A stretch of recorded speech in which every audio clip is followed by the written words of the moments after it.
그리하여 우리가 우리 하나님의 전을 버리지 아니하리라. 느헤미야 10장에 나오는 하나님의 말씀입니다.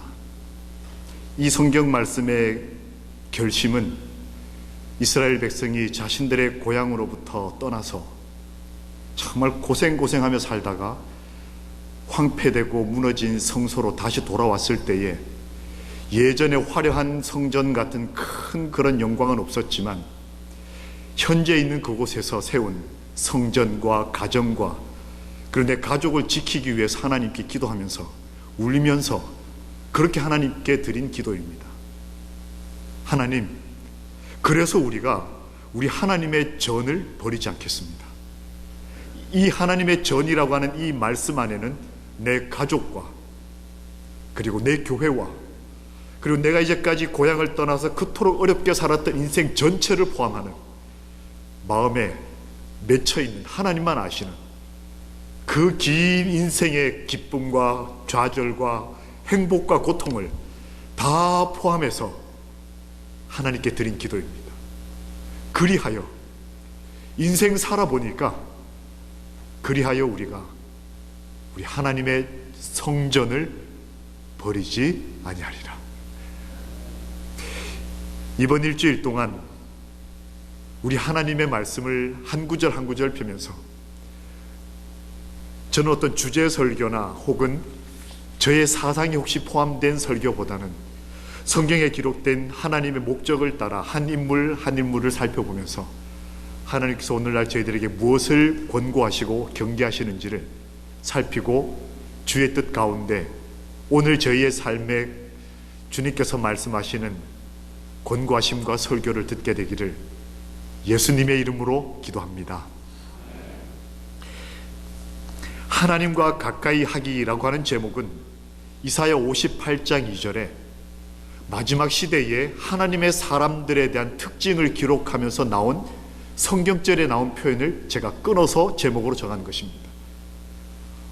누구 달래기 이렇게 제가 만든 말이 아니라 마지막 시대에 하나님의 백성이 이 시대에 등장할 것이고 그들이 해야 할 일이 이런 것들이다 라고 말씀하실 때에 하나님의 사람들이 하나님과 가까이 하기가 얼마나 중요한 일인지, 오늘날 많은 그리스도인들이 하나님과 참 멀리 서서 삽니다. 하나님을 믿고 하나님을 사랑한다고 생각하면서도 하나님과 가까이 있기가 불편한 그리스도인들이 많습니다. 전도는 둘째 문제입니다. 내 안에 하나님과 함께 있는 것이 불편한 그리스도인이 어떻게 전도가 되고 어떻게 교회에서 행복할 수 있겠습니까?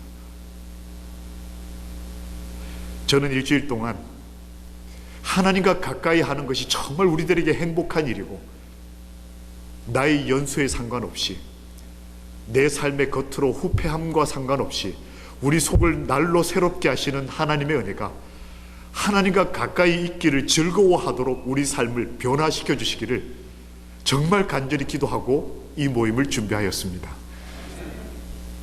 우리 어르신 여러분, 개인적으로 뵐 때는 저에게 인생의 선배이시지만 저에게 하나님께서 말씀을 주셨으므로 제가 용기를 내서 기도하며 이 말씀을 받들었으니 함께 우리 하나님의 말씀을 바라보시면서 저를 통해 말씀하시는 또 어르신들과 평생 함께 하신 하나님과 정말 가까이 서는 일주일이 되기를 다시 한번 기도합니다. 그리스도인이라고 하는 그 삶의 특징이 무엇일까요? 아브라함은 히브리 11장에서 그의 삶을 평가받기를 아들을 바쳤다라고 평가받기 전에 또 다른 어떠한 중요한 하나님이 보실 때 귀한 어떤 모습을 평가받았습니다. 하나밖에 없는 아들을 하나님께 드린 것보다 더 하나님이 귀하게 보신 아브라함의 신앙의 특징이 무엇일까요? 떠나는 거였습니다. 히브리 11장을 자세히 보시면 아브라함이 아들을 하나님께 바쳤다는 것을 하나님이 주목해 보시기 전에 먼저 하나님께서 그의 인생을 특징 지으시기를 아브라함은 떠났다. 여러분들처럼 말입니다.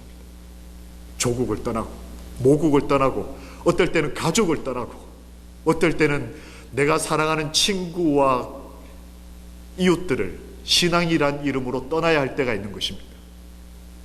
우리 믿음의 선조, 믿음의 아버지 아브라함을 하나님이 특징 주실 때에 첫 번째 그 삶의 특징은 떠나는 거였습니다.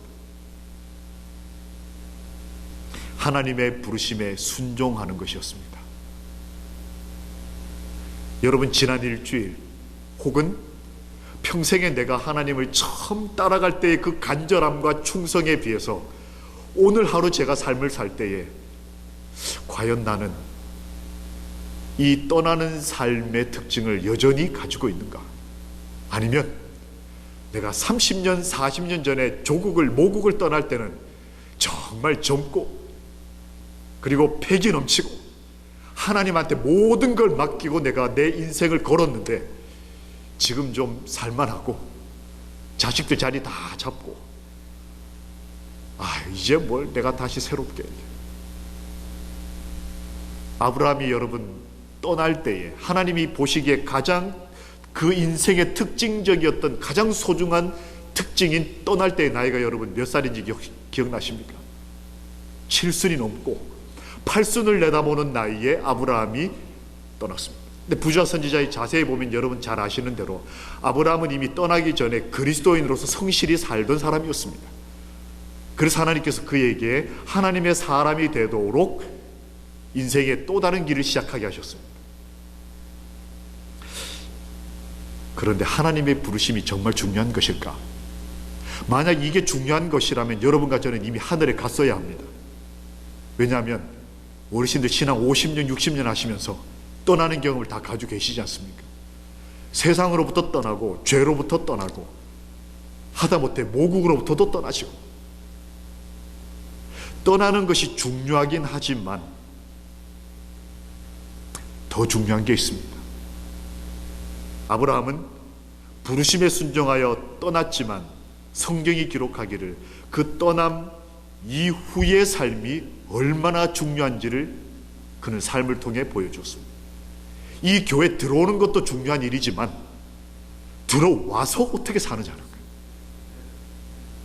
우리가 아직 하늘에 가지 못하는 이유는 이 교회에 들어오지 못해서가 아니라 이 교회에 들어온 이후에 하늘 삶에 들어가지 못하기 때문에.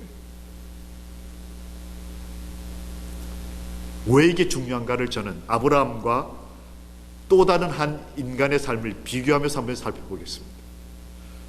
당대에 똑같은 장소에서 떠났던 사람, 아브라함과 롯입니다. 떠나는 것은 아브라함만 떠난 것이 아니었다는 얘기입니다. 오늘날 재림교회 안식일 진리 건강기별을 받아들이는 것은 우리 제7일 안식일 예수 재림교인만이 아닐 수도 있다는 것입니다. 아브라함은 떠났고 하나님의 말씀에 순종하여 하나님의 백성으로 믿음의 조상이 되긴 했지만 그 당시에 아브라함처럼 똑같이 행동하는 그리스도인이 또 한 명 있었습니다. 롯이었어요. 롯은 나쁜 사람만이 아니었습니다. 아브라함만큼이나 대단한 사람이었어요. 제가 지난주에 뉴욕 맨하탄에서 몇 시간을 보냈습니다. 정말 대단한 도시라는 걸 보고 제가 너무너무 놀랐습니다. 참 사람 많다. 근데 대부분이 다 관광객들이더라고요. 저처럼 지도 다 들고 다니면서 이것저것 찾아다니는 수많은 세계에서 모인 사람들. 거기에서 사는 어떤 한 그 목사님에게 목사님 여기 살만하십니까? 이렇게 했더니 도저히 못 살겠다. 떠나고 싶다고. 그런데 함께 신앙하는 성도들이 계셔서 함께 기도하며 그 도시 생활을 버틴다고 말씀을 하십니다. 아브라함과 롯이 살았던 그 땅, 그 시대에 가장 번화했던 맨하탄 같은 곳, 이 아틀란타 다운타운 같은 곳, 그곳이 우르였습니다. 고고학을 보면 그때 이미 현대 문화의 대부분을 그곳이 가지고 있었습니다. 그곳에서 하란이란 곳으로 떠났습니다. 아브라함이 떠날 때 롯도 함께 떠났습니다. 여러분과 저만 진리를 수호하기 위하여 이 교회에 들어온 것이 아니라는 것입니다. 또 어떤 누군가가 하나님의 부르심을 받고 주의 진리 가운데서 누구보다도 성실하게 우리보다 먼저 하나님의 길을 걷고 있을 수도 있다는 가능성을 성경이 우리에게 계시하고 계시는 것입니다. 아브라함과 롯이 함께 떠났습니다. 떠난 것 자체가 문제가 아니었습니다. 왜냐하면 아브라함과 롯의 인생이 전혀 다르게 결정이 났기 때문에 그렇습니다. 똑같이 떠났는데 가족들 다 데리고 떠났습니다. 이민을 똑같이 떠난 것입니다. 미국으로. 하란에 있다가,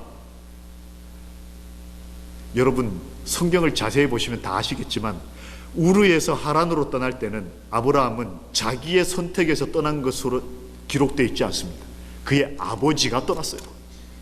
그런데 아버지를 따라 신앙을 시작해서 대도시를 떠났는데 정작 하란에 왔을 때는 아들에게 하나님께서 말씀하십니다. 하란에서도 떠나서 이제는 내 백성이 되라. 신앙에는 떠남으로 끝나는 것이 아니라 성장이 있다는 것을 성경이 가르칩니다. 그의 나이가 70이 넘었다 할지라도 그에게는 끊임없는, 그래서 성경을 자세히 살펴보신 분은 아시겠지만 믿음의 노독들일수록 연수가 높아지실수록 신앙이 더 순수해지고 더 순종적이고 더 열정있고, 그런데 오늘날 많은 어른들께서는 오히려 연세가 높아지실수록 신앙의 연수가 깊어지시고 많아지실수록 조금 지친 듯해 보이시는 모습은 어쩐 일입니까? 저희 후배 인생들이 바라볼 때에 이 교회의 희망은 어르신들입니다. 어르신들이 살아왔던 그 길도 중요하지만 사실은 어르신들이 걷고 계시고 가셔야 할 그 길이 저희들에게는 더 중요하고 소중한 것입니다. 아브라함과 롯은 똑같이 하나님의 말씀에 순종하여 떠났고 그들은 가는 곳마다 제단을 쌓았습니다. 미국 이민 오셔서 우리 목사님의 고향은 미국 첫 도착하시는 곳이 고향이시라면서요. LA가 고향이시라고 말씀합니다. LA 도착하셨다가 또 저기 동부의 끝에 가셨다가 또 여기 달라스에도 계셨다가 또 여기까지 오시면서 가는 곳마다 지금 여러분들 다 교회를 찾아오시고 제단을 쌓으시지 않습니까? 누구처럼요? 아브라함처럼. 아브라함도 가는 곳마다 제단을 쌓았기 때문에 화이트인 글에 보면 지나가는 사람들이 그분이 다녀가신 곳을 볼 때마다 그분의 신앙을 존경하고 따랐다. 근데 그때까지는 아브라함은 롯과 똑같은 상황이었습니다. 롯도 그렇게 똑같이 아브라함과 다니면서 예배드리고 같이 제단을 쌓고 교회를 짓고, 이 얼마나 아름다운 교회입니까? 이거를 아브라함만 이렇게 하는 게 아니라 롯도 이렇게 했다는 것입니다. 그러니까 이런 것이 나를 하나님의 백성으로 특징 짓는 것은 아닐 수도 있다고 성경이 말씀하시는 겁니다.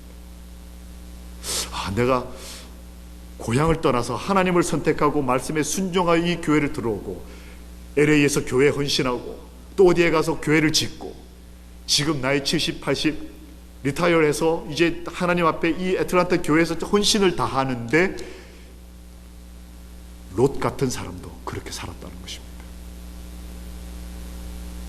게다가 아브라함만 하나님 만난 것이 아니라 롯도 하나님의 사자들을 만났다는 기록이 성경에 기록되어 있습니다.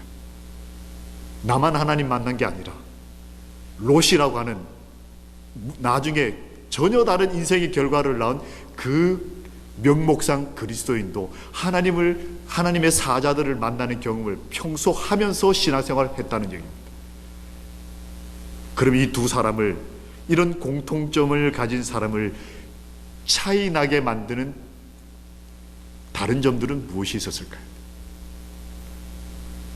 첫 번째는 아브라함은 성경 기록에 제가 몇 절만 찾아왔습니다. 창세기 12장 1절, 18장 14절, 15장 1절, 17장 1절, 18장 1절, 아브라함의 얘기를 기록하는 성경절 첫 소두에 뭐라고 기록되어 있냐면 하나님께서 가라사대,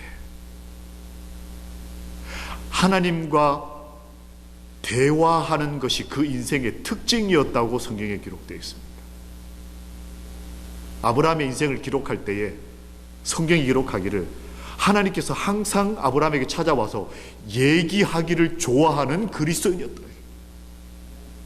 그런데 롯의 인생을 보면 똑같이 한국을 떠나고 대도시를 떠나고 신앙을 받아들이고 가는 곳마다 제단을 쌓고 하나님의 천사까지 만났죠. 자기를 구해주러 온 소돔에서 탈출까지 했지만 롯의 인생의 기록을 기록한 창세기에 보면 하나님께서 롯에게 말씀하셨다는 기록이 한 번도 기록되지 않습니다. 똑같은 그리스도인인 것처럼 보이는데 한 사람은 그의 인생의 특징들을 기록한 구구절절히 하나님께서 장로님에게 말씀하시기를, 하나님께서 이 애틀란타 교회에 말씀하시기를, 이렇게 기록됐다는 거예요. 그런데 어떤 그리스도인은 똑같은 신앙생활을 하는데 하나님의 음성을 알아듣지 못하는 것입니다. 일주일 내도록 하나님의 음성을 듣지도 못하니까 순종하지도 못하고 교회 와도 은혜가 없고 기도해도 응답이 잘 안 되고, 다른 사람은 옆에서 하나님의 말씀에 감동하여 눈물을 흘리는데 아유 저렇게 감정적으로 신앙하면 안 돼, 뭐 이렇게 자꾸 느낌이 들고.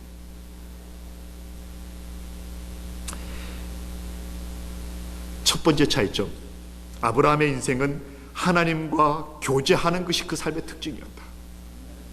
그러나 롯은 열심히는 살았지만 그는 하나님과 관계된 기록이 없는 것입니다.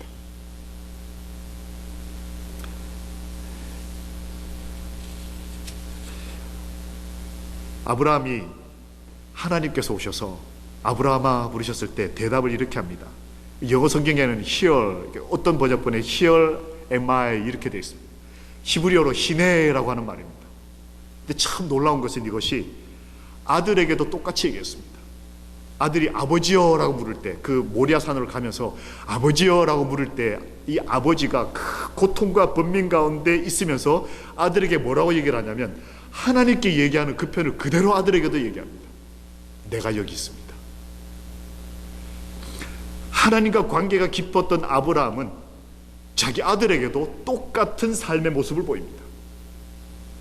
하나님께는 아주 헌신적인 아버지가 아들 앞에서는 폭군이고 돈밖에 모르고, 야 신앙은 내가 할 테니까 너는 좋은 대학 가서 좋은 직장 빨리 자리 잡아, 고생은 내가 다 한다, 이민 1세대 내가 다 끝냈으니까 너는 좀. 아브라함은 그런 인간이 아니었던 것이죠. 아브라함은 하나님께 대답하는 그 대답, 그 말을 아들에게도 똑같이 하는 사람.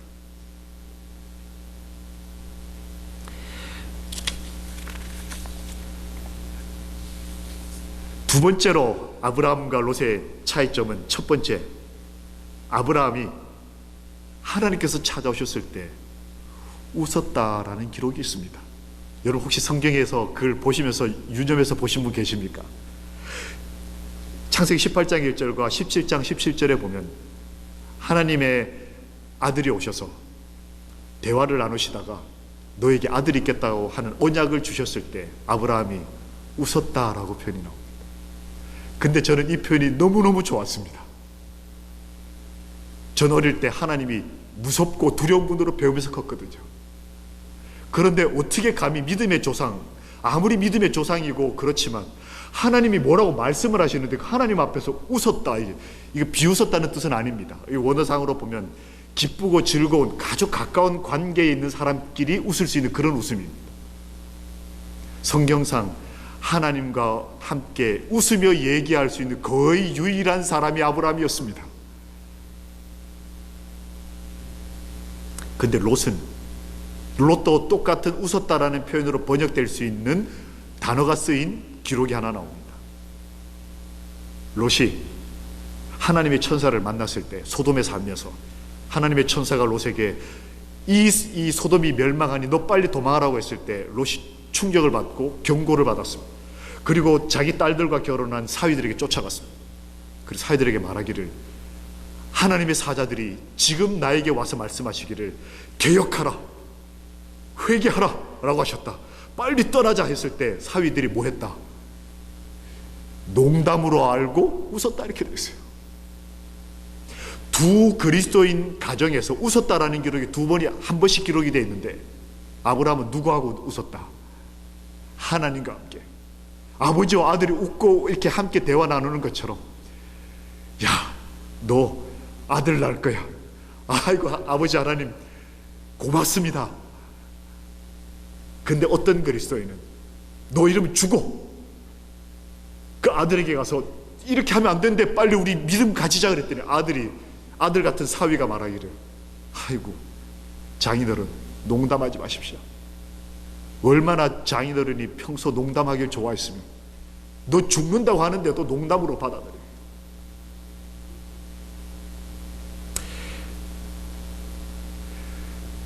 우리 아버지와 함께 눈물 흘릴 수 있고 웃을 수 있고 하나님과 함께 거룩한 기쁨을 나눌 수 있고 하나님과 함께 거룩한 고통을 느낄 수 있다면 우리가 그곳이 천국이지 않겠습니까?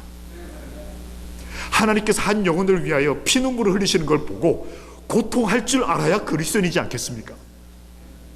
하나님의 은혜로 한 영혼이 이 교회를 찾아 들어올 때에 그것이 내가 인도한 영혼이 아닐지라도 그 영혼이 걸어 들어오는 모습을 보고 감동할 수 있는 그 순수한 그리스도인의 양심을 가지고 계셔야 신앙을 30년 했든 40년 했든 상관없이 오늘 나에게 구원이 있지 않겠습니까? 아브라함은 하나님과 함께 웃고 하나님과 함께 울고 예수님께서 이 땅에 오셨을 때 잔치 자리에서 함께 웃으시고 우는 자들과 함께 우시고 아브라함은 그럴 줄 알았다는 것입니다.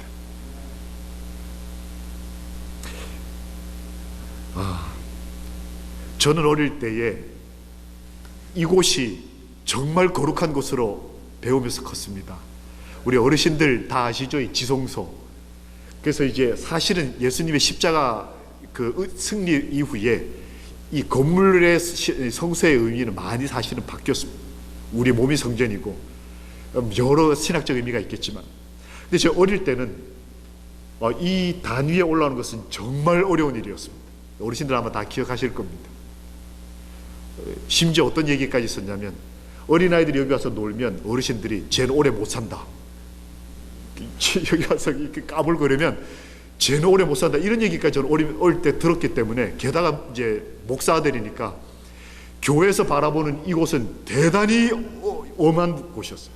정말 엄숙한 지성소였습니다. 이 교회도 그러신가 모르겠습니다. 요즘 아이들이 여기 올라오는지 모르겠습니다. 어느 날 사고가 났습니다.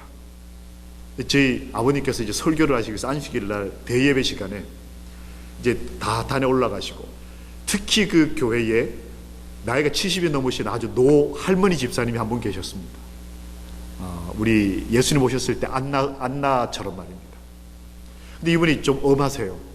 그래서 교회에서 아들이든지 딸이든지 집사 아들이 상관없습니다. 떠들었다 이러면 끌려 나가는 거예요. 그래서 저희는 예배 드릴 때 아버지보다 더 그 집사님이 더 무서웠어요. 근데 그분이 항상 예배 드릴 때 제일 앞에 앉으셨습니다. 그러면 그 어른 집사님 앞에 앉아 계시니까 젊은 후배 집사님들 또 이런 분들은 정말 엄숙하게 신앙을 배우셨어요. 어느 날 이제 대예배 시간이었습니다. 저와 저희 어머니와 저희 누이 여동생은 어머니와 함께 제일 뒷줄에 앉아서 이제 예배를 드리고, 아버지는 이제 등단을 하셨습니다. 그리고 첫 기원, 목회자의 첫 기원 이제 기도를 하시는데, 저희 아버지는 이렇게 무릎을 꿇고 하셨어요. 서서 하지 않으시고 무릎을 꿇고 첫 기도를 하셨습니다. 어르신들 기억나세요? 옛날 한국교회는 밑에 마룻바닥이었었던 거 기억나세요? 이렇게 조각목으로 된 일본식 마룻바닥. 그러니까 사람이 조금만 걸어도 이렇게 삐걱거리는 소리가 나는, 그래서 전부 이렇게 조용할 때는 걷는 것이 굉장히 어려운 그런 이제 바닥 교회였습니다. 무릎 꿇고 바닥에서 예배드릴 때였습니다. 그런데 아버지께서 이제 기도를 하시기 위해서 무릎을 꿇으셨는데 다 기도하기 위해서 고개를 숙였습니다. 근데 갑자기 뒤에서 누군가 우당탕 쿵탕하면서 앞으로 뛰기 시작하는 거예요. 큰 이 문제가 생긴 것입니다.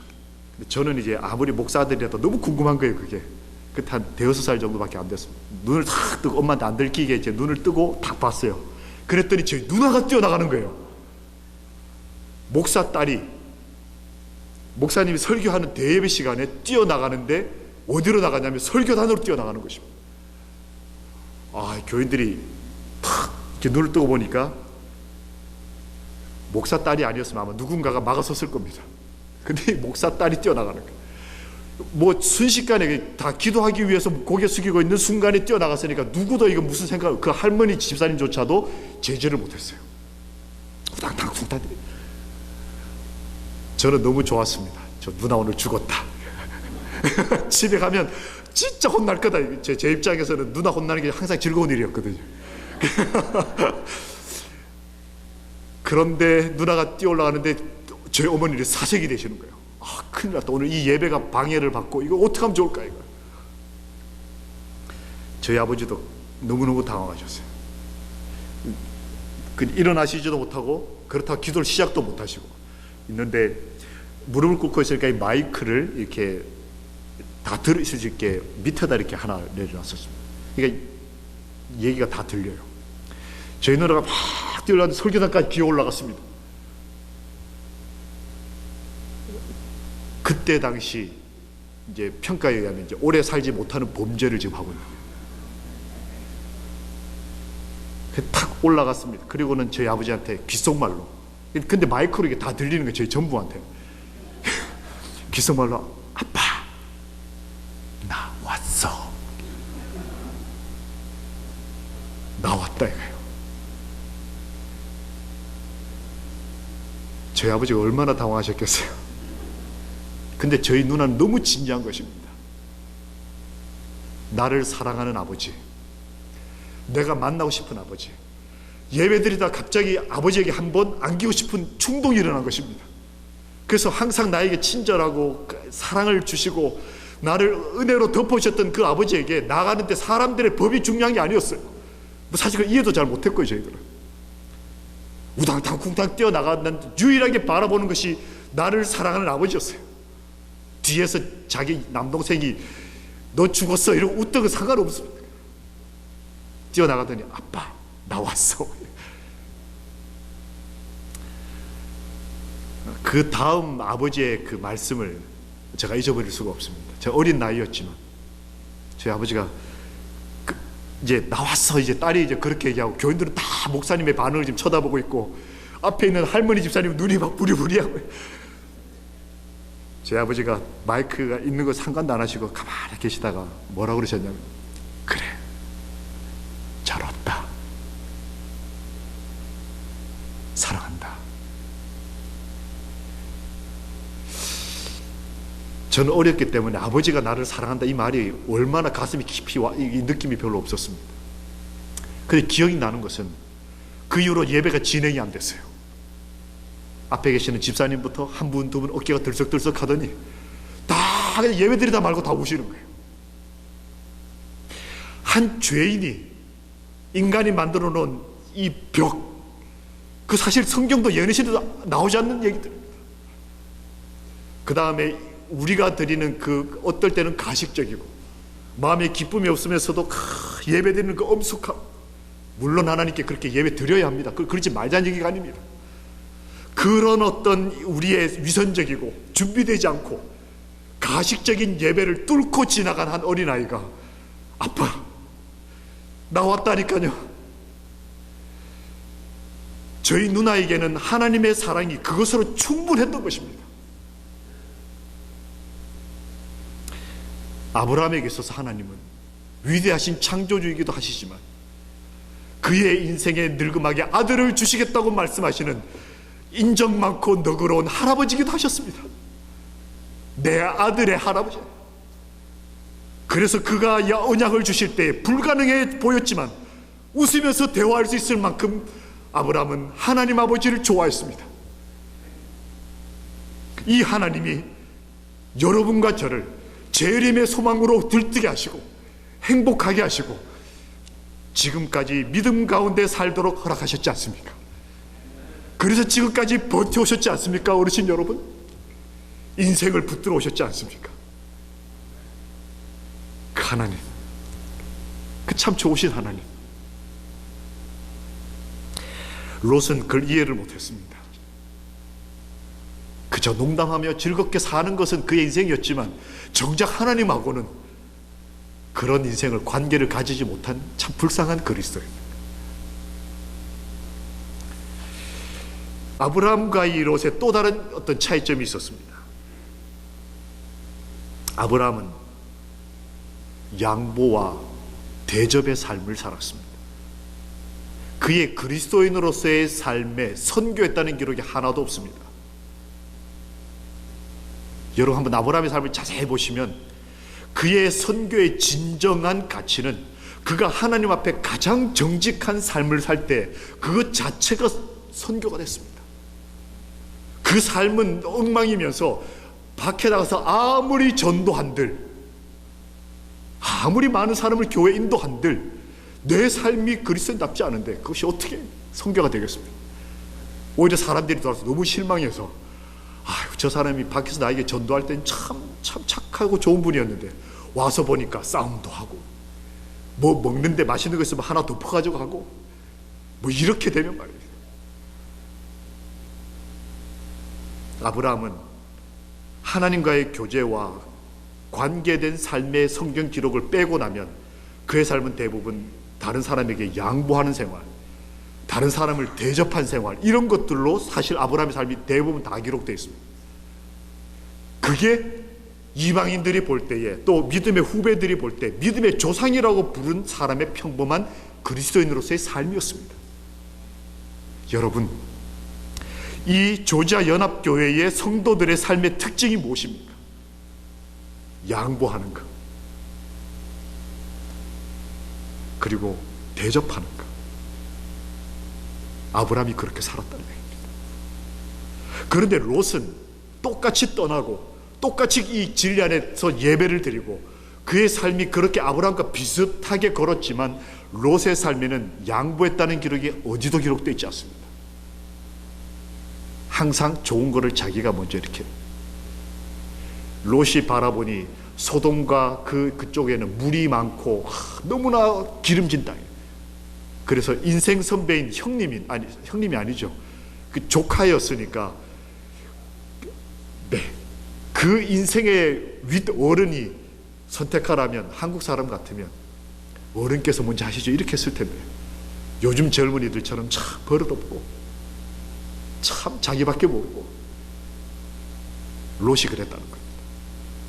하나님 믿긴 하는데, 이 재림신앙을 가지고 있긴 하는데, 야, 근데 저 사람하고 하늘나라 가서 이웃집에 살면 참 피곤하겠다 싶은 삶을 사는 것입니다. 저 좋은 땅을 내가 하겠습니다. 대접을 하는 삶에 대한 기록이 나와 있는데 롯은 대접을 할 때에 자세히 보면 대접을 하는 것처럼은 보였습니다. 천사들을 대접을 했어요. 그런데 자세히 보면 그가 이렇게 몇 가지를 준비해서 대접을 했는데 아브라함과의 큰 차이가 하나 있었습니다. 아브라함은 살찐 가장 좋은 송아지를 잡았다는 기록이 포함되어 있습니다. 당시에 누구나 집에 손님이 오면 대접하는 정도의 상식적인 대접을 하는 삶이 롯의 삶이었다면 아브라함은 거기에다가 하나님께 드리는 제물로 구별된 가장 좋은 송아지를 골라서 잡아서 드리는, 내 이웃을 내 몸과 같이 사랑하라, 십계명을 그 삶에서 실천하는 사람이었어요. 하나님께만 소를 바치는 사람이 아니라 자기 이웃에게도 소를 바치는 사람이었어요. 예수님께서 이 땅에 오셨을 때에 십계명을 풀어 설명하시지 않습니까? 두 가지다. 하나님 사랑하고 그렇게 사랑하는 것처럼 누굴 사랑하라, 사람 사랑하라. 아브라함은 그렇게 살아요. 하늘가족 여러분, 오늘 내가 하나님 사람으로 사는 일에 있어서 진정한 내 삶의 특징이 무엇입니까? 떠나는 것이 중요한가? 중요합니다. 이 교회로 들어오는 것 정말 중요한 일입니다. 그러나 이미 이 교회에 들어오신 여러분과 저에게 있어서 더 중요한 것이 있다고 하나님께서 말씀하십니다.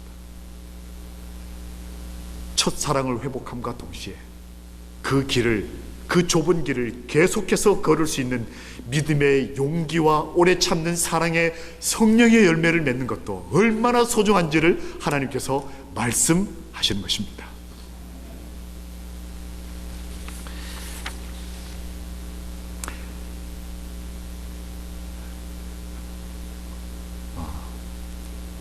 비교적 나이가 젊을 때에 교회를 지어볼 수 있는 좋은 기회를 얻었습니다.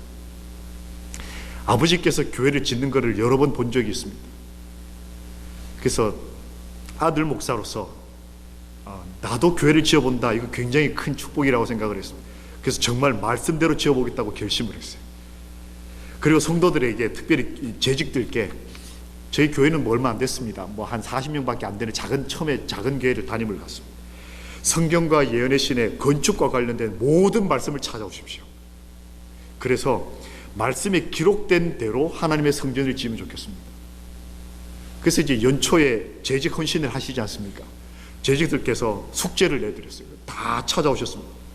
여러분, 얼마나 많은 말씀이 있는지 아십니까? 깜짝 놀랐습니다. 제가 그 해에 교회 사업계획서가 보통은 한 70페이지 80페이지밖에 안 되는데 그 해는 200페이지가 넘었어요. 그 모든 말씀을 교회 1년 사업계획서다 다 집어넣습니다. 그런데 그 사업계획서에 기록되어 있는 이 말씀이 너무 방대하니까 제가 그걸 요약을 했습니다. 주제별로 이 책에 나오는 것, 저 책에 나오는 걸 다 모아서 주제별로 이렇게 모았더니 50%가 넘는 주제가, 건축에 관련된 하나님의 말씀에 50%가 넘는 주제가 한 주제였습니다. 혹시 여러분 뭔지 아세요? 빚지지 말라요. 제가 얼마나 놀랐는지 모릅니다. 하나님의 성전을 지을 때, 제가 지금 미국에 와서 제가 미국의 현실을 잘 모르고 하는 얘기일 수도 있습니다. 근데 한국도 그래요. 조그마한 교회에서, 그래서 어느 장로님 오시더니, 목사님, 결과가 이렇게 나왔는데 정말 이 말씀대로 하실 겁니까? 우리 상호간에 신용보증을 해서 빚을 내서 건축헌금을 해도 교회 지을까 말까인데 빚지지 말라는 이 말씀대로 정말 건축이 될 것 같습니까, 목사님? 저한테 엄청난 도전이었어요. 여하튼 합시다 해서 건축이 시작됐습니다. 여기 미국 교회는 이건 목조인가요? 뭔지 잘 모르겠습니다. 한국 교회는 골조, 쇠로 만드는 이게 빔이라고 하는 걸로 이렇게 골조를 먼저 만듭니다. 견적을 냈더니 30만 달러가 나왔어요. 한국 돈으로 3억이 넘게 나왔습니다. 감당할 수가 없는 돈이 나왔어요. 이 골조만 만드는데. 그래서 우리 일반인에게는 한 30만 달러, 그 다음에 우리 교회 장로님에게 맡겼더니 조금 이렇게 감해서 한 18만 달러인가 그 20만 달러 그 사이가 나왔습니다. 한 2억 조금 덜 되게 나왔습니다.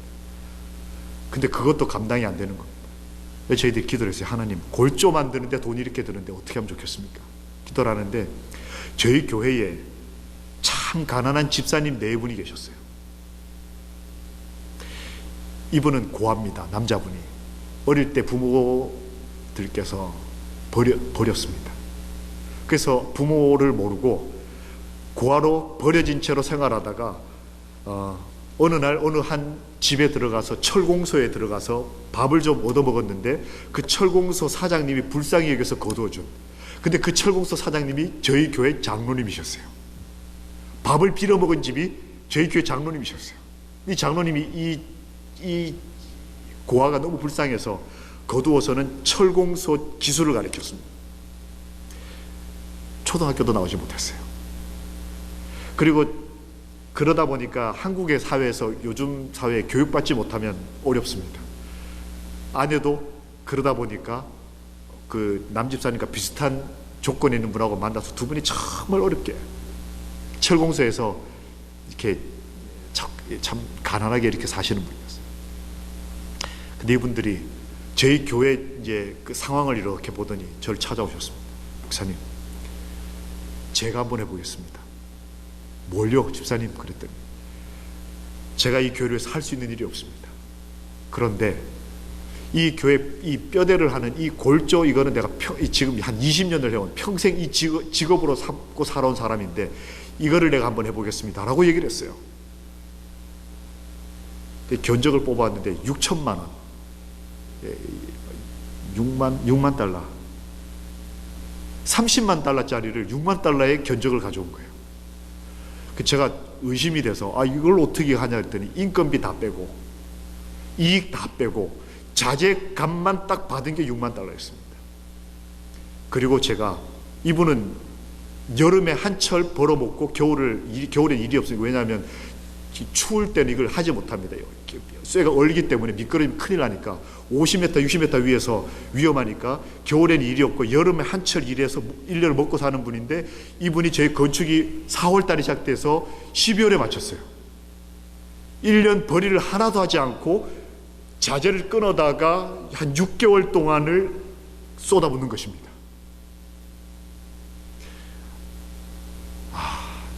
너무너무 고마웠어요. 장로님들도 여러 분 계시고, 저희 교회 학교 교장 선생님도 계셨고, 물론 그분들도 헌신을 하셨습니다. 근데 교회에서 가장 볼품 없고 가장 구석에서 그냥 별 발언조차 못하는 직원에 뽑히면은 비중 없는, 그냥 이름만 올리는 그런 직원의 이름을 올리는 그런 분들이셨어요. 근데 이분이 자기의 1년의 삶을 교회 건축에다 바치는 것입니다. 참 감사했어요. 교회 건축이 다 마무리가 되고 첫 예배가 헌당 예배, 빛 없이 다 마무리가 됐습니다. 너무너무 기뻤는데 얼마 지난 후에 그 집사님 가족을 보면서 저는 하나님 살아계심을 봤습니다. 그 집사님에게는 문제가 있었어요. 큰아들이, 두 아들이 있는데 당시에 교회를 건축할 때 큰아들이 고등학생이었고 둘째 아들이 중학생이었습니다. 고등학생인 큰아들 장남이 공부를 너무 못하는 거예요. 학교들이, 선생님들이 다 포기를 합니다. 둘째 아들은 너무너무 망난인 거예요. 이 태권도, 그 다음에 검도, 합기도, 무술을 잘해가지고 그 중학생이 이미 단수가 10몇 단이었습니다. 그래서 학교 이 무술 대표였어요. 근데 문제는 이 아이가 뒷길로 빠져서 열댓 명의 똘마니들을 데리고 다니는 깡패 보스였어요. 그러니까 이 집사님 네 분이 볼 때는 이 아들 둘이 너무, 큰 아들은 공부를 못하고 둘째 아들은 며칠 상간으로 경찰서에서 전화오고 아들 싸웠으니까 데려가라고. 그다음 선생님들이 아들 찾아가지고 어디 가서 찾아와서 학부형 학교로 부르고, 그러니까 이 부모님들이 너무. 나중에 이 집사님 네 분이 교회가 건축되는 동안에 저에게 찾아서 이런 얘기를 하셨습니다. 제 교회가 건축될 때에 대신방이라고, 여기도 대신방 하시나 모르겠습니다. 1년에 한 번씩 목회자가 각 가정을 방문하는데 저희는 그 해에 대신방을 제가 방문하지 않고 교인들 한 가정씩을 날을 정해서 교회로 오라고 그러죠. 부탁을 드렸습니다. 교회 건축 현장으로 오시라고. 그래서 건축 현장에서 새벽에 이제 4시 반에 새벽 기도를 하고 대신방을 그렇게 하는 겁니다. 그 가정을 대신방하고 아침에 기도할 때 그 가족을 위해서 성전터 그 기초에다가 그분들을 위해서 기도해드리고 그분들의 이름을 그곳에다 기록을 했습니다. 그 성전 밑바닥에다가. 근데 이 두 분이 오시더니 울면서 기도를 하는 거예요. 기도 제목이 뭐냐면, 하나님, 저희의 모든 것을 하나님께 드리니까 우리 아들들 좀 구원해 주십시오. 초등학교도 나오지 못한 배우지 못한 이 집사님에게, 고아 집사님에게는 자기를 버린 아버지 어머니에 대한 한이 맺혀가지고 나는 내 아들을 정말 잘해주고 싶은데 아들이 아버지 닮아가지고 공부를 못하는 거예요. 이분은 그렇게 생각을 하는 거예요. 이 아들이 아버지가 좀 배우고 좀 똑똑했으면 공부 좀 그래도 좀 할 텐데 아들이 버림받고 얼마나 못났으면 우리 아버지가 날 버렸을까. 그런데 나 배우지 못하고 가진 게 없으니까 내 아들이 나를 무시해가지고 내 아들도 이렇게 산다 싶으니까 이 아버지는 장난 볼 때마다 우시는 거예요. 가슴 치는 거예요. 내가 하나님 믿으면 뭐하나. 아들이 모양인데. 둘째는 매일같이 싸우고 다니고 이러니까 이 여집사님 사모님이 너무너무 아파하는 거예요. 이 두 분이 건축되는 동안에 매일 사모님은 와서 그 하루 밥 5끼씩을 밥을 해야 되는 겁니다. 그 일꾼들 밥을 하고, 이 남자분은 건축되는 동안 6개월 동안을 이걸 자재를 다 하시고, 이분들이 그 기간 동안 뭘 하셨냐면 두 아들의 이름들을 그 쇠 기둥들에다가 적어놓고 거기를 올라가면서, 저는 나중에 알았습니다. 이게 대규모 공사는 기계들이 하지만 소규모 한 이 정도 높이, 저희 교회가 38m입니다. 38m 정도는 사람이 그냥 빔을 이렇게 타고 올라갑니다. 그리고 거기다가 이렇게 안전줄 하나 걸어놓고 거기서 매달려서 하루 종일 해요. 도시락 싸들고 올라갑니다. 화장실을 갈 수 없으니까 올라가는 날은 물을 마시잖아요. 그리고 올라가서 그 떼약볕 밑에 사면서 하루 종일 아들들을 위해 기도하는 거예요. 하나님, 제가 굶어 죽어도 좋으니까 우리 아들들이 제가 하나님 좋아하는 것처럼 하나님을 좋아하게 해주십시오. 그리고 건축이 다 마치고 난 다음에 제가 그 교회를 떠났습니다. 그리고 어느 날 삼육대학에 제가 이렇게 설교할 기회가 있어서 갔습니다. 근데 이제 삼육대학이 요즘 학생 수가 많아져서 그 대강당에서는 다 예배를 드리지 못합니다. 이렇게 진행을 하면 카메라가 이렇게 여러 대가 촬영을 해서 동시에 여러 군데로 이렇게 중계를 해줍니다. 중계를 해주면 다른 곳에서는 모니터를 통해서 제 설교하는 걸 이렇게 듣게 됩니다.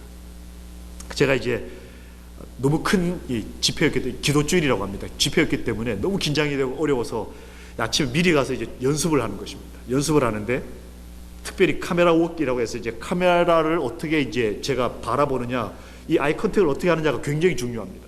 그래서 연습을 해야 돼요. 가서 이제 학생들 아무도 없는 데서 카메라들과 함께 제가 연습을 하는데 한 대여섯 대가 있는데 그 전부 이렇게 조정하는 PD가 있습니다. 그 PD가 저를 보더니 굉장히 반갑게 이렇게 인사를 하는 거예요. 저는 저를 아는 이제 청년이거니 생각을 하고 넘어갔는데 나중에 연습이 다 끝나고 난 다음에 그 청년이 막 뛰어오더니 제가 가서 목사님! 그래. 봤더니 그 고아 집사님의 아들입니다. 장남인 거예요. 너가 여기 웬일이냐? 이렇게 물었더니 목사님, 제가 여기 대학생입니다. 너가 어떻게 대학을 왔냐? 한국에는 시험을 안 치고 특정한 기술이 특출날 때는 이렇게 따로 뽑는 그런 그게 있어요. 수시 모집이라고 하는 게 있어서 따로 뽑는 그런 게 있습니다. 이 아이가 뭘 잘했냐면 카메라를 잘 만졌어요. 비디오 카메라를. 고등학교 1학년 때 어느 날 이 아이가 카메라를 들고 봉사대를 가는 어떤 팀에 쫓아가서 찍어줬는데 그 찍어준 카메라를 대학 교수님이 어느 날 우연찮게 지나가다 보셨어요. 찍어놓은 작품을. 그리고는 얘 누구냐 이렇게 해서 지켜보다가 이 아이는 고등학교 3학년 때 대학 입학 시험도 치지 않고 삼육대학 방송광고학과에 뽑혔어요. 이 아이가 자기가 뽑히고 난 다음에 제일 먼저 누구한테 전화했겠습니까? 아버지, 집에 춘천이었습니다. 아버지, 저 대학생 됐습니다. 우리 동창들 지금 열심히 고3들 시험 공부하고 있는데 나는 5월 달에 이미 대학생이 돼가지고 전 지금부터 시험 공부 하나도 안 하고 교수님 따라서 봉사활동 다닌다고. 그 아이가 대학을 입학해가지고는 그냥 저기 있어나마는 학생이 아니라 삼육대학 그 학생들이 다 카메라 이렇게 워크 다 하거든요. 그 전부를 책임지는 PD가 된 거예요. 그 저한테 와서 목사님, 아무리 목사님 우리 아버지한테 이래라 저래라 하는 분이지만 이번 일주일 동안은 내가 시킨 대로 하셔야 됩니다. 1번 카메라면 항상 1번을 보십시오. 3번 하면 3번을 보십시오. 그래, 그렇게 제 마음에 감동이 밀려오는 거예요. 그 아이 얼굴을 볼 때마다 그 집사님이 떼약볕 밑에서 그 38m 위에 올라가가지고 목숨 걸고 아들의 이름을 빔에다 적어가면서 우리 아들 장남 홍동기 이름 적으면서 우리 아들, 그 아들이 선반이 돼서 말입니다. 어느 날 그 집사님이 저한테 전화만 하면 말을 잘 안 하시는 분이에요. 교회 오면 그냥 끄떡끄떡만 하시고 목사님 손 들라고 손만 드시는 분이에요. 그런 분인데 저한테 전화를 하셨더라고요. 그래서 집사님 웬일이십니까? 했더니 내가 내 아들한테 차를 줬다고. 이분이 트럭 한 대, 픽업 트럭 뒤에 짐 실게 돼 있는 앞에 픽업 트럭만 한 대 가지고 계셨는데 어느 날 보니까 고급 승용차 한 대 사셨어요. 이제 좀 잘 되시는가 봐요. 이렇게 했더니 요즘 많이 복을 받았다고 이렇게 얘기하셔서 그런가 보다 했는데 그 차를 아들에게 줬다는 거예요. 그래서 제가 아이고 그 참 아버지가 정말 아들 너무 사랑하시는가 봅니다. 했더니 목사님 그게 아니고요. 그랬더니 그 다음 말이 뭐냐면 제가 차 한 대 더 샀습니다. 이 말수가 적고 숫기 없는 저보다 인생 선배입니다. 50대 중반의 남 집사님이 자기 과거를 아는 이분이 자기 아들한테 고급 세단을 선물로 주고 하나님이 자기에게 새 차를 주신 게 너무 고맙고 감사해가지고 옛날 담임 목사님한테 전화해가지고 나름대로 지금 자랑을 하고 있는 거예요. 하나님이 나한테 차 주셨다고. 내가 아들이 내 차 끌고 가는데 너무 고마워가지고 그게. 예전에 내가 밥도 굶으면서 하나님께 하나님 먹을 거 좀 달라고 기도했는데 내 아들한테 내가 타던 고급차 주고 내가 지금 이 차 타다가 목사님 내가 서울 갈 테니까 내 차 한번 타십시오. 목사님 태고 내가 한번 드라이브 하는 게 지금 기도 제목이라고. 제가 그 차 탈 때 정말 기도하고 탔습니다. 신발 벗고 탈 뻔했어요.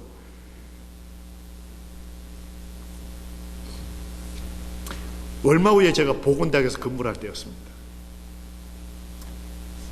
목사님이 제가 9시에 마치면 됩니까? 했더니 9시 반까지 하시라고 하셨습니다. 보건대학에서 근무를 하면서 이제 신입생을 뽑는데 저는 간호학과를 맡았습니다. 저하고 교수님 두 분하고가 이제 그 면접이라고 아시죠? 대학 입학할 때 시험만 치지 않고 면접을 이제 인터뷰를 해서 이제 그 점수가 큽니다. 왜냐하면 요즘은 삼육대학에 우리 교회만 오는 게 아니고 일반 학생들이 많이 오기 때문에 우리 교인 아이들을 이렇게 가려 뽑기 위해서 아주 심층 면접을 합니다. 저는 간호학과를 맡았는데 저희 옆 이 데크가 사회복지학과라고 하는 학과였어요. 근데 절대로 저희 그 면접관들끼리는 대화를 사적인 대화를 나누면 안 됩니다. 뭐 내가 아는 누구 아들, 뭐 누구 딸 이렇게 뭐 봐주세요, 뭐 이렇게 되면 안 되기 때문에 그 면접 시험 치는 날은 절대로 서로 간에 대화도 안 합니다. 밥만 조용히 가서 먹고 와서는 절대로 서로 간에 이렇게 얘기를 안 하는데 점심시간이 됐는데 갑자기 복지학과에 계시는 목사님과 교수님 세 분이 저를 찾아오셨어요. 그리고 혹시 홍동민이라고 아냐고. 그 제가 안다고 그랬더니 왜 목사님이 가르쳤던 학생이라고 말을 하지 않았냐고. 아니 목사님, 교수님 무슨 말씀하시냐고. 제가 아는 누구라고 말하면 그게 곧 뭐가 돼요? 부정행위가 되는 거예요. 누가 아는 사람 이렇게 점수 더 주게 되는 부정행위가 되기 때문에 절대로 그렇게 하시면 안 되는 거 아시지 않습니까? 그랬더니 그게 아니라고. 그러면서 얘기를 하시는데 뭐라고 그러냐면 한 학생이 와서 앞에 딱 앉는데 남자아이가 머리 팍팍 깎고 와가지고 탁 앉았어요. 면접 시험 잘 쳐야 됩니다. 어떻게든 잘 보여야 돼요. 점수 잘 받아야 되니까. 너 여기 왜 왔냐고 물었습니다. 교수님이. 이 삼육대학 이 사회복지학과를 왜 왔냐고 물었더니 이 학생이 뭐라고 대답을 했냐면 저는 여기 올 사람이 아닙니다 라고 대답을 했어요. 그때 교수님도 너무 어이없는 대답이 나온 거예요. 그래서 너 뭐니? 이렇게. 그때 이 친구 뭐라고 얘기를 하냐면 저는 신학과를 가야 합니다. 근데 제가 고3 때 정신을 차렸습니다. 한 1년 죽도록 공부했는데 아무리 공부해도 안 돼서 신학과 떨어졌습니다. 할 수 없어서 이 학교 왔습니다. 저는 이곳에 2년 있는 동안에 열심히 공부해서 하나님이 종이 될 사람입니다. 저는 꼭 붙여주셔야 됩니다. 어떻게든 좋은 말을 해서 사회복지학과에 가서 나가서 열심히 복지관에서 이래도 점수를 받을까 말까인데 나는 이 학과 사람이 아닙니다. 나는 신학과 갈 사람입니다. 근데 나 붙여주셔야 됩니다. 나 하나님 사람입니다. 이렇게 대답을 하는 거예요. 이 교수님들이 너무 어이가 없었어요. 너 잘하는 게 뭐냐? 저는 태권도 4단입니다. 검도 몇 단입니다. 이분들이 너무 놀래가지고 저를 찾아오신 거예요. 이 누구냐 이게 도대체. 제가 그 교회를 떠나고 난 다음에 제 후임 목사님이 전화를 하셔서 목사님 저희 교회 큰일 났다고. 왜 그러냐 했더니 학생 수가 50명 60명 늘어나고 있다고. 아유, 저 춘천이라고 강원도 춘천이라고 하는 그 시골 교회에서 교회 수가 60명밖에 그때 제가 막 떠날 때 60명을 조금 늘었을 때였습니다. 그런데 거기 학생 수가 40명 50명 60명 이거 얼마나 기적입니까? 아니 무슨 소리 하냐고 목사님. 그 놀라운 일이 벌어지는데 그랬더니 다 깡패 가던 애들만 모이고 있다고. 왜요? 그랬더니 그 동민이가 말이에요. 자기 똘마니들 다 데리고 나온다는 거예요. 이 아이가 깡패 짓을 하고 싸우면서 싸우고 학교에서 내놨어야 해요. 그리고 그 지역 전체를 장악을 하고 있어요. 이 아이가 어느 날 기도하다가 하나님 살아계신 걸 한번 경험해 봐야 되겠다. 그 마음을 하나님이 움직이셨어요. 교회를 왔는데 혼자 오니까 너무 어색한 거예요. 그러니까 친구들을 데리고 왔는데 이 친구들이 물이 안 좋은 거예요. 다 자기 같은 애들. 뒷골목에서 싸움하고, 중학생인데 이미 술 먹고 담배 피고 이런 애들. 너 나와. 그러니까 뭐 보스가 나가자니까 다 따라 나오는 거예요.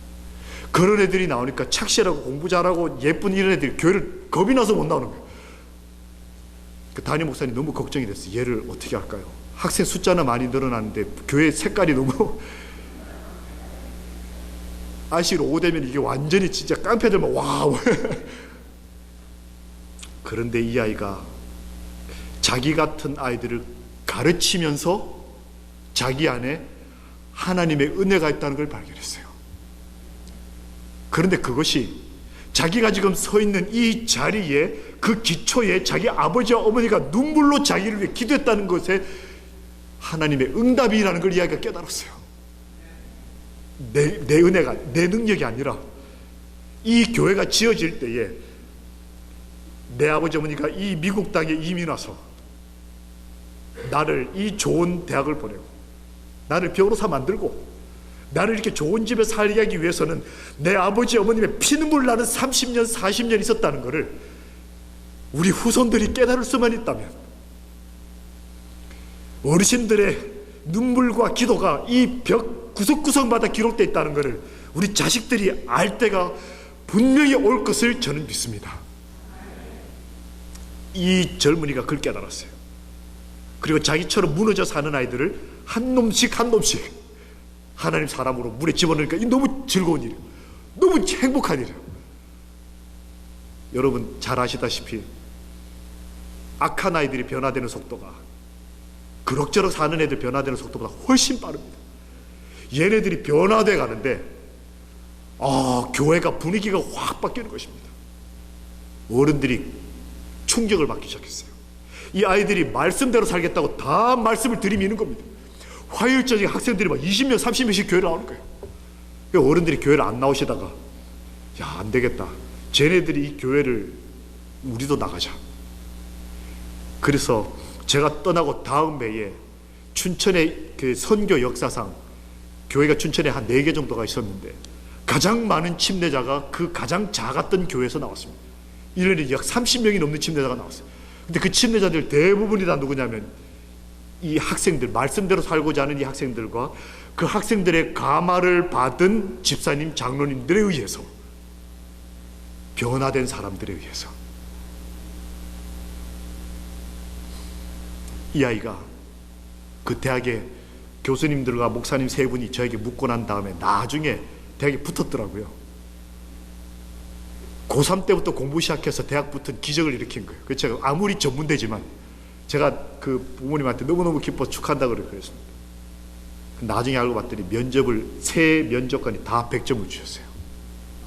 나는 여기 과 학생이 아닙니다라고 얘기했는데 이렇게 당당하게 하나님 사람으로 자기 가슴을 펴는 젊은이를 보고 교수님들이 감동을 해가지고 셋 다 의논하지 않고 점수를 줬는데 다 만점을 주신 거예요. 그래서 이 학생이 시험 점수는 너무나 엉망이었는데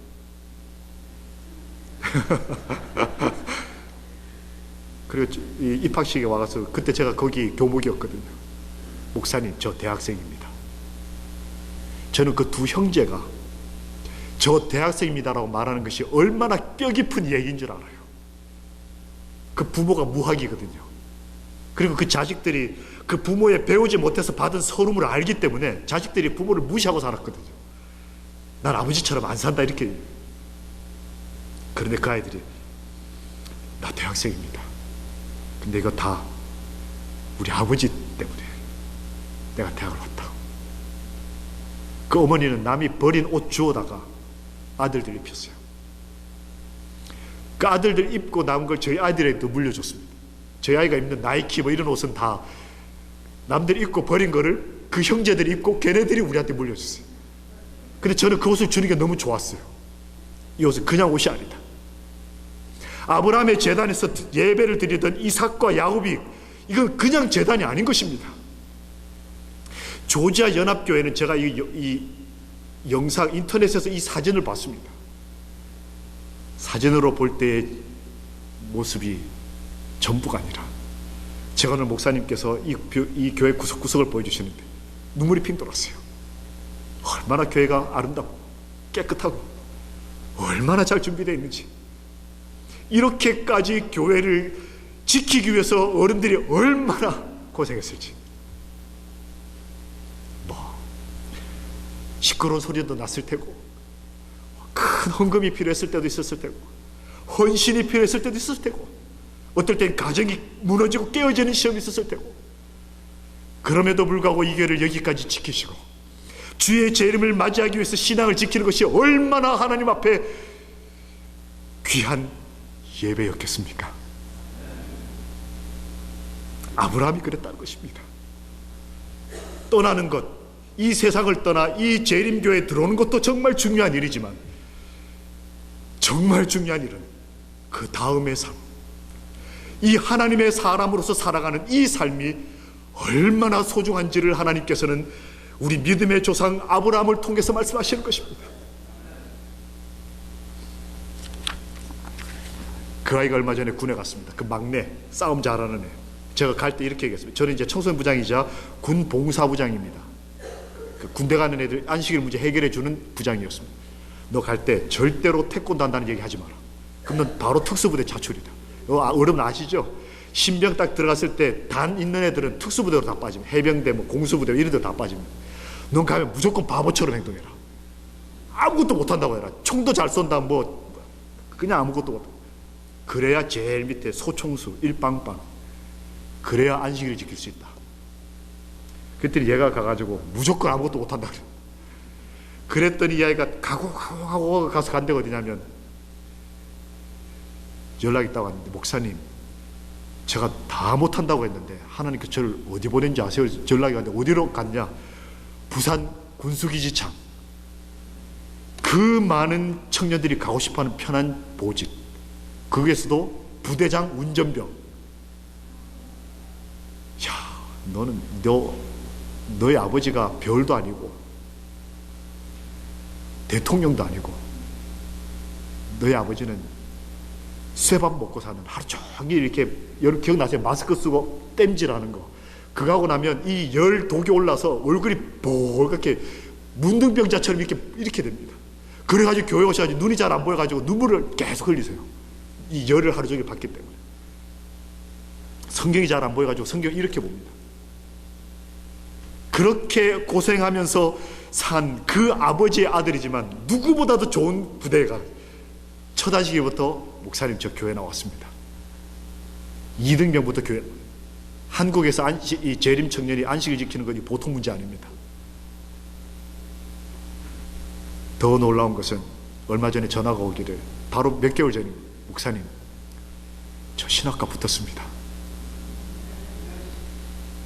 복지학과를 졸업하고 2년 졸업하고도 시험을 2번, 3번 쳤는데 계속 떨어졌어요.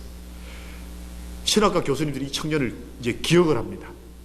계속 오니까 실력도 안 되는 게. 근데 올 때마다 자신감이 있는 거예요. 왜냐하면 전도를 너무 잘해요. 얘는 가서 전도를 하면 힘이 있어요. 왜냐하면 자기가 함부로 살아봤기 때문에 자기처럼 사는 애를 딱 만나면 걔를 놓치잖아요. 근데 모범생은 전도를 잘 못해요. 공부하는 애들 심리를 잘 몰라요, 얘가. 근데 좀 껄렁껄렁하고 밤에 늦게 돌아다니고 이런 애는, 얘는 정말 전도를 잘합니다. 근데 얘가 전화를 해서, 목사님 저 신학과 붙었습니다. 군대에 있으면서 시험 쳐가지고 신학과 붙었어요. 얼마나 감동이 되는지. 제가 바로 전화 끊고 춘천으로 전화를 했습니다. 그 여집사님에게 전화를 했더니, 진짜 목사님이 어쩐 일이세요? 그래서 제가 한마디 했어요. 전도사님 어머님 김모 집사님이신데, 항상 제가 집사님 이렇게 부르거든요. 근데 제가 그날은 전화에다 대놓고 전도사님 어머님 이렇게 했어요. 흥금 우시는 거예요. 목사님, 내 아들이 하나님 사람 됐다고. 목회 안 나도 좋다. 목회 못해도 좋습니다, 목사님. 이 아이가 자기가 신학과 들어가면 하나님 살아계신 증거라고 항상 부모님한테 얘기했다는 거예요. 내가 아무리 개처럼 살았어도 내가 정말 하나님이 살아계신 걸 보고 싶다고. 그래서 신학과 입학할 수만 있으면 하나님 살아계신 거라고 어머니 그렇게 얘기했다는 거예요. 걔가 저한테 전화해가지고 목사님 저 신학과 붙었어요. 하나님 살아계시다는 얘기를 하는 겁니다. 그 어머니가 얼마나 좋아하는지. 목사님 저희 아들이 하나님 만났습니다.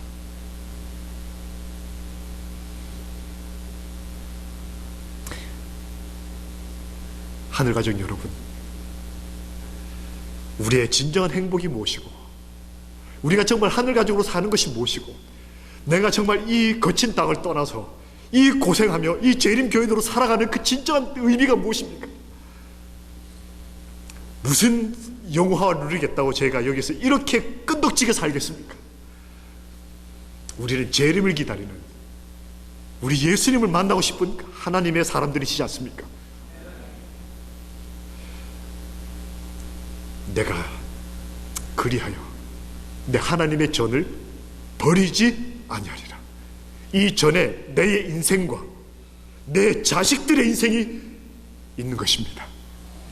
이 전의 주인은 우리 주 예수 그리스도가 머리 되심을 우리가 믿음으로 받아들였지 않습니까?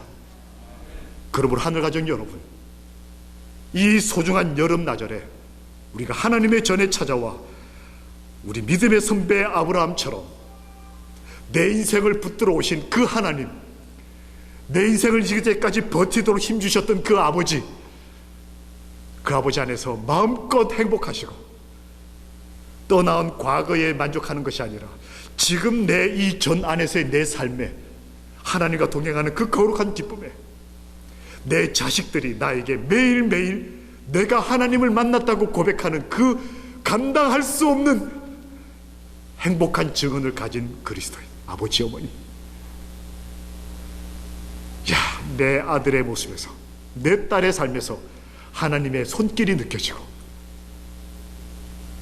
그래서 이번 일주일뿐만 아니라 우리가 지키는 이 소중한 안식일 뿐만 아니라 우리 주님 오시는 그리고 그 영원한 날까지 아브라함처럼 하나님의 사람으로 살게 되기를 예수 그리스도의 이름으로 기도합니다.